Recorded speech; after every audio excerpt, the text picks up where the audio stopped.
Welcome to Retire Coast, where we discuss all things retirement, life on the Mississippi Gulf Coast, and your financial welfare. Bill Anderson, your host, is a serial entrepreneur having created many successful businesses and holds a real estate broker's license, speaks about personal experiences with each topic. Listen, learn, and improve the quality of your life. Welcome back to Retire Coast podcast. The topic today is going to be inflation and your budget. I'm assuming, of course, that you have one, although most people do not. So we'll talk about that in a little bit. But I want to get to what inflation has done to everyone. In case you haven't noticed, the prices of nearly everything have gone up significantly. Now, the government is trying to tell you that, well, it's only around 3% or 3.5%. That may be true, but you have to get the full truth here. If you go back about 4 years, and I'm not trying to be political right now, but inflation was down to about 2% at that time, and then you look at where it's now, it's about 3.5%. Wait a minute, there's something missing here. What about the year when we hit over 9%, and the year we hit over 5% and over 6%? Inflation is cumulative.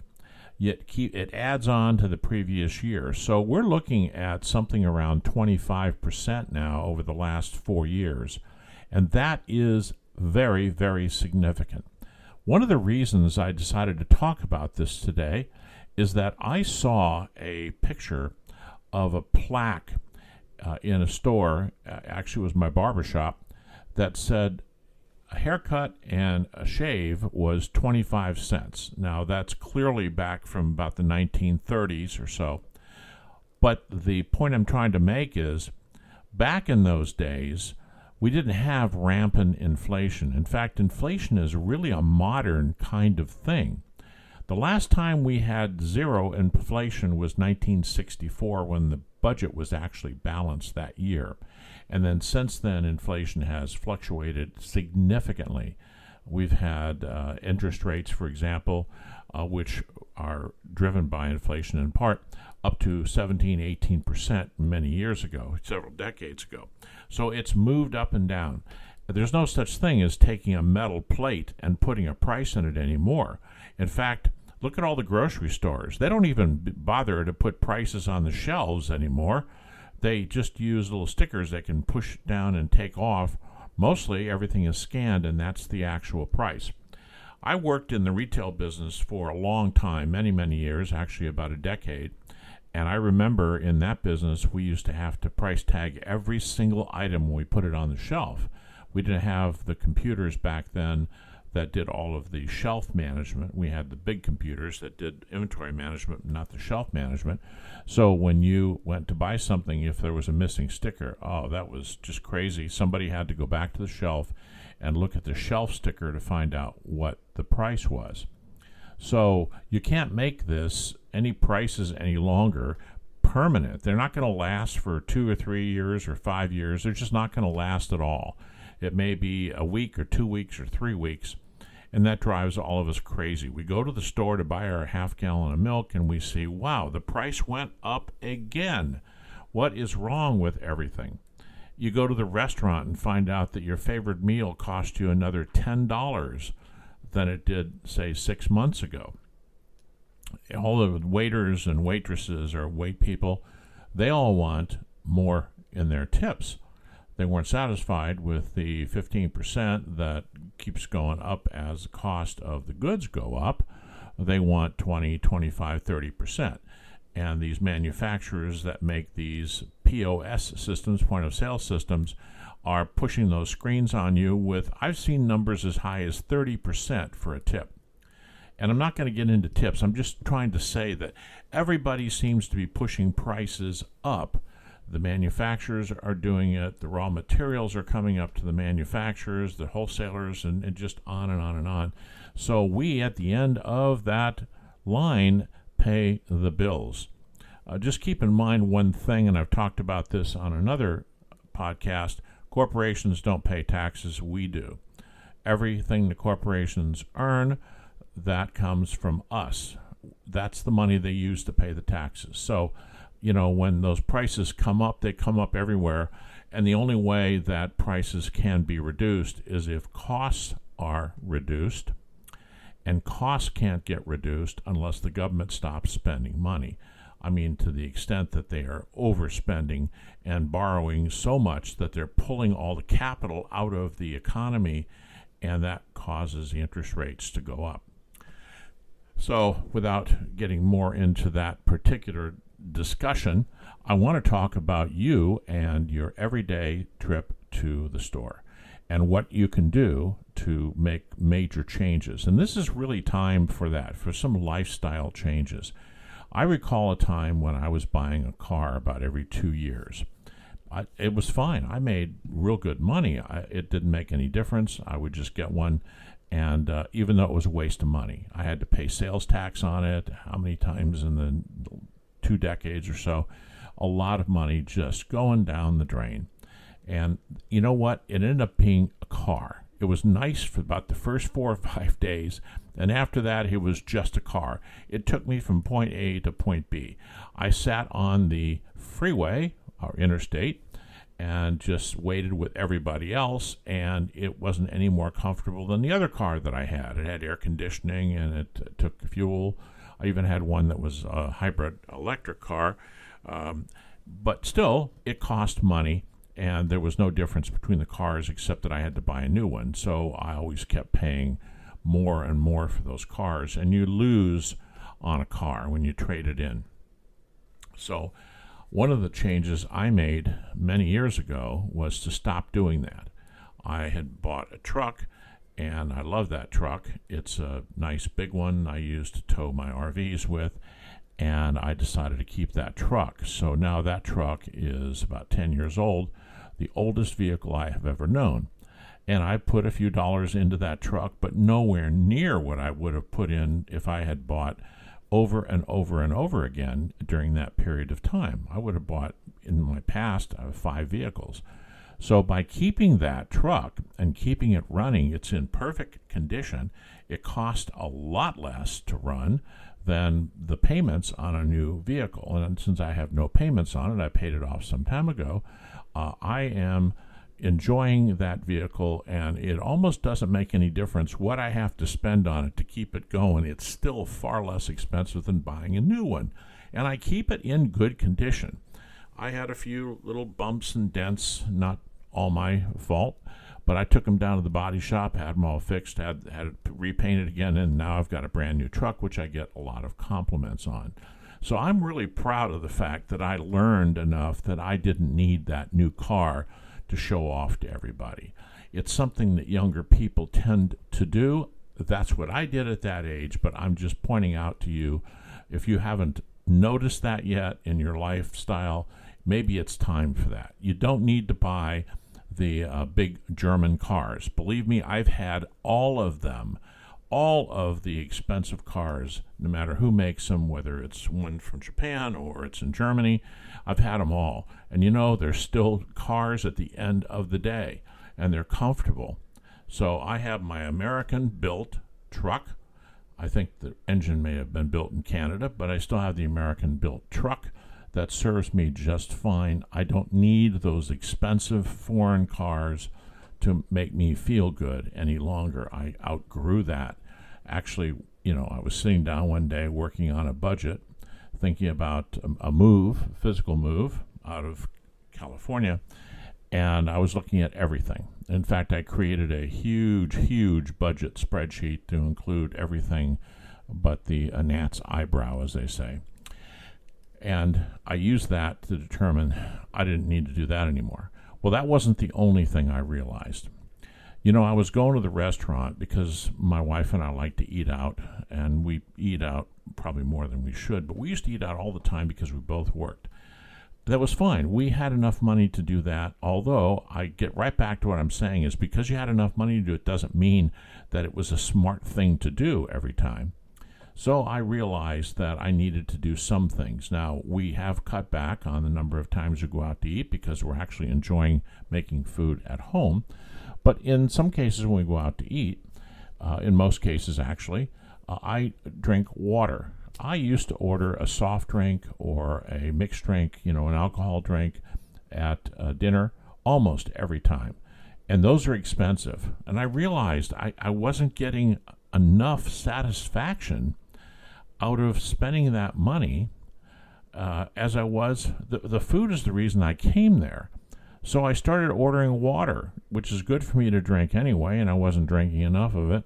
So I started drinking water, which is free, and they'll refill your glass over there.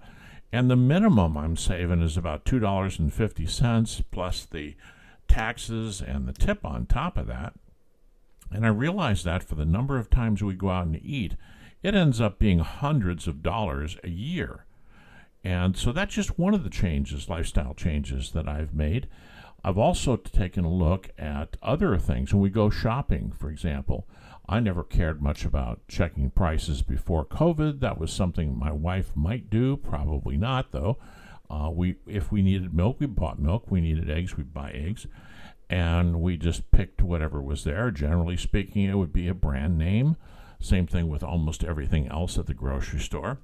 And then I realized when we moved and Walmart opened up one of those neighborhood stores, we started shopping over there. And occasionally I would pick up something that was their brand. And we'd eat it. And I was, I guess, amazed that the taste was pretty good. Seemed to me it tasted just about as good as the brand name.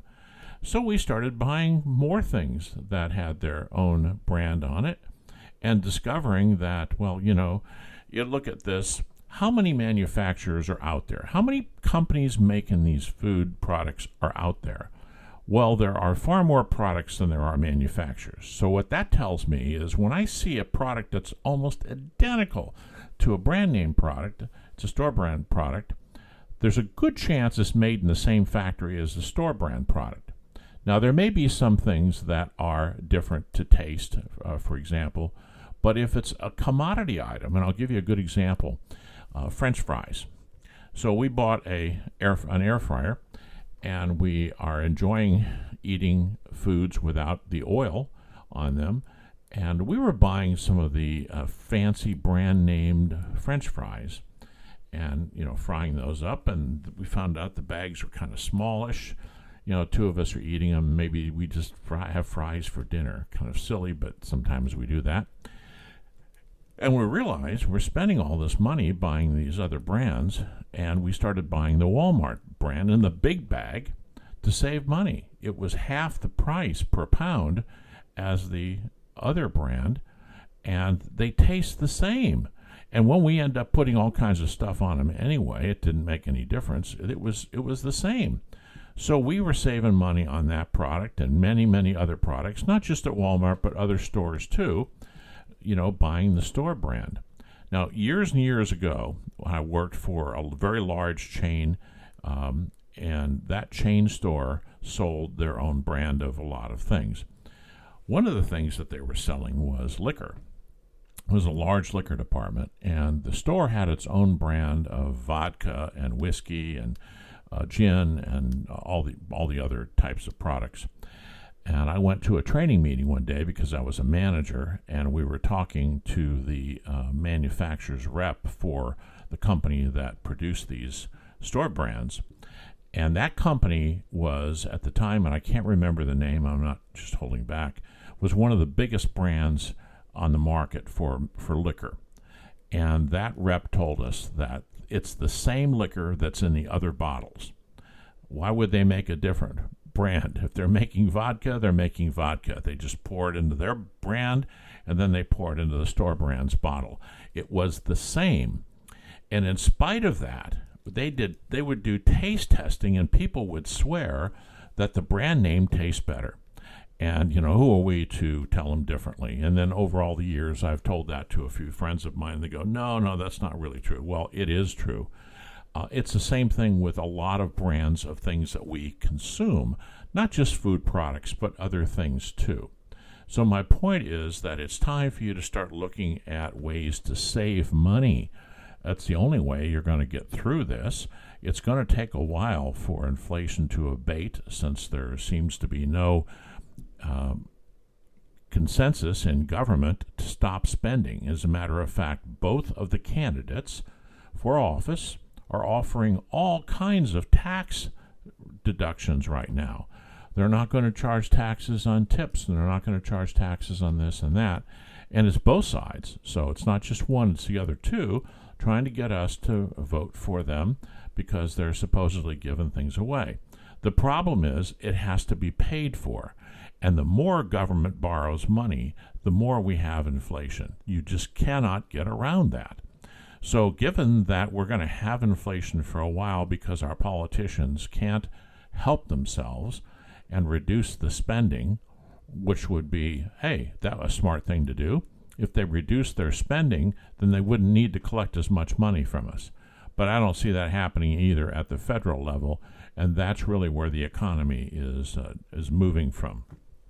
So the next best thing is for you to start changing your living habits, is to stop buying brand name products. Stop overspending for things. Buy smaller containers if you can't use it all. Buy larger containers if you can save money and you can, in fact, use it all.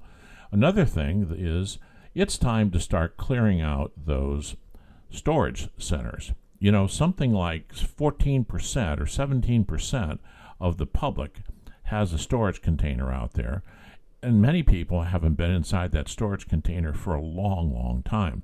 You're spending money every single month for things that are getting older and older and older, and maybe it's time you stop doing that.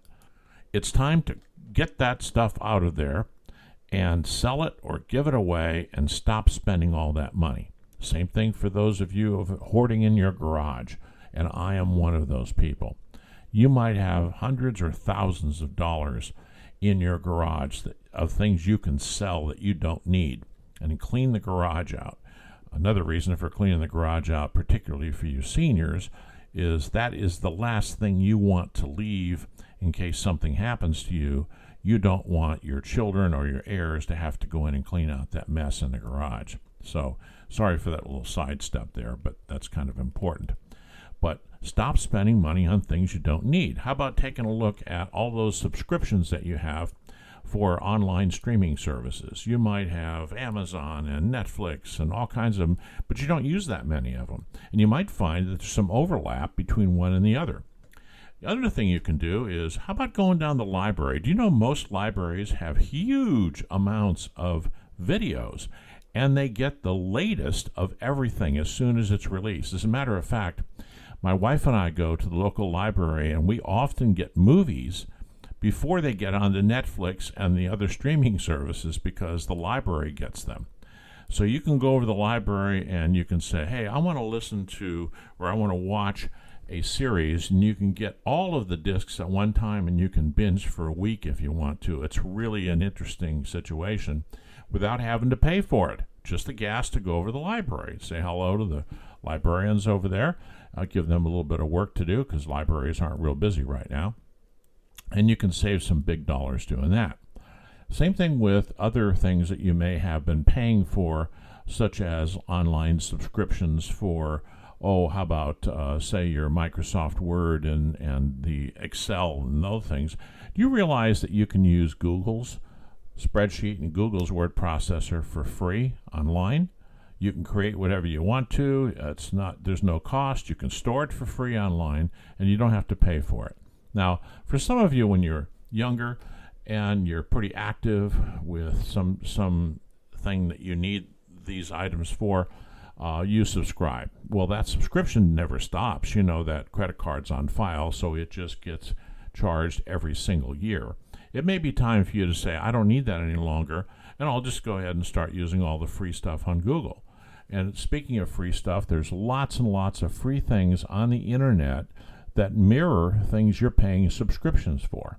Or you've upgraded to the pro level, but you don't need it anymore.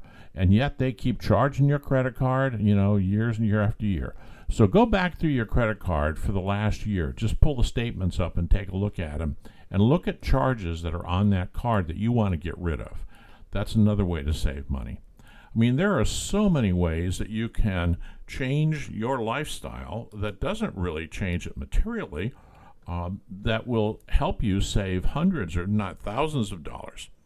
I started out another article that I've written on retirecoast.com that will be published in October, and it talks about how coffee can kill your budget.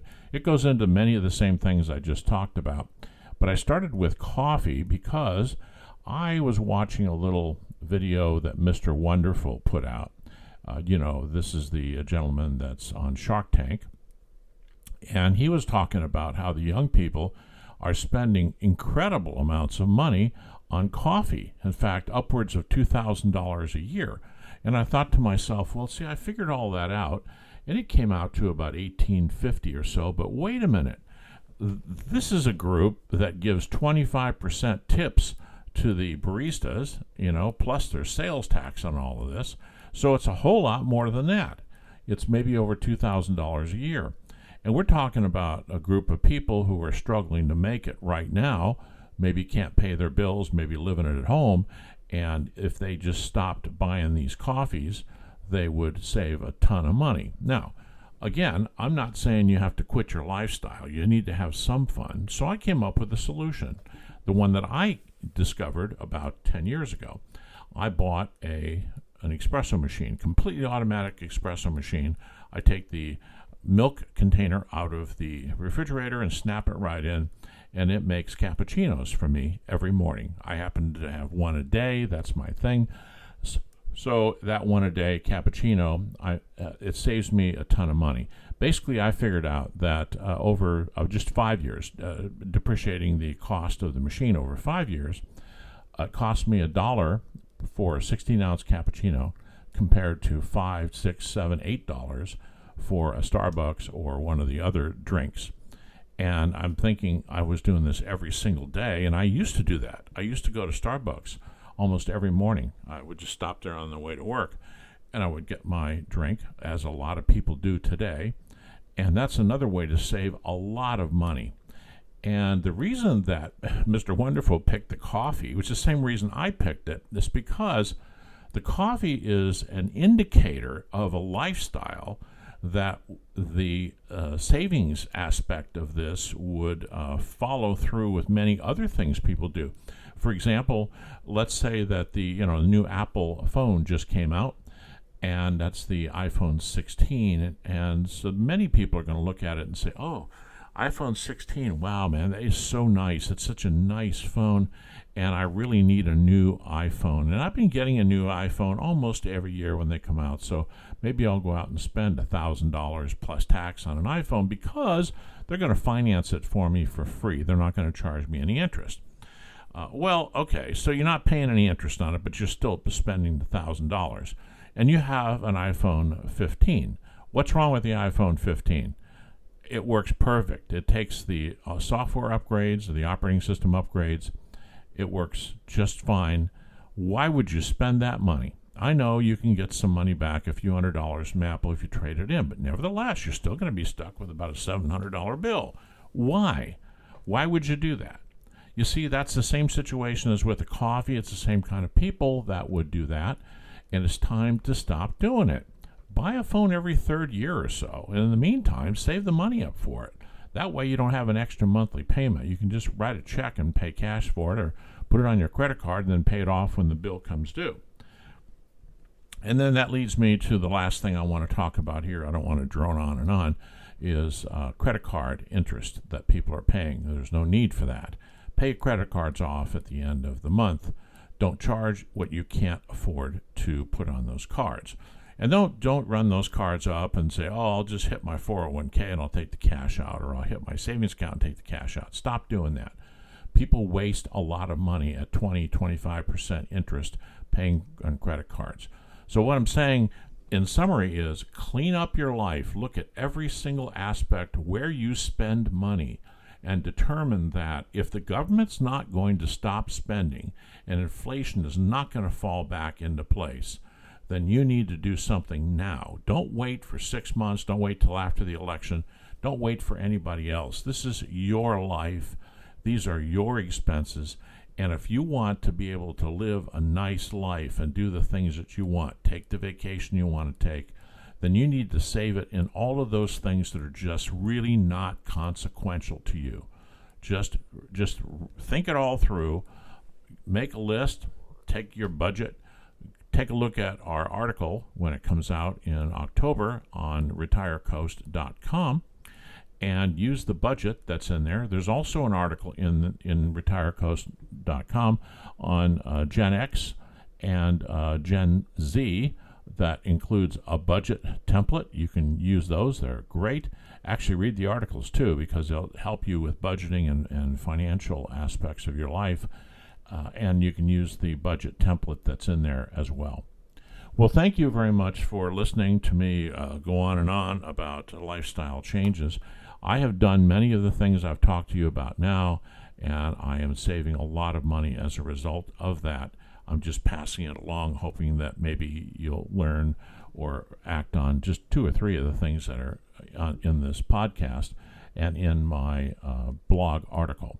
Well, thank you again for coming to Retire Coast podcast, and don't forget to go to our blog site, retirecoast.com, where we have lots and lots of blog articles on finance, lifestyle, and also, if you decide to move to the Mississippi Gulf Coast, you're going to have one great time here.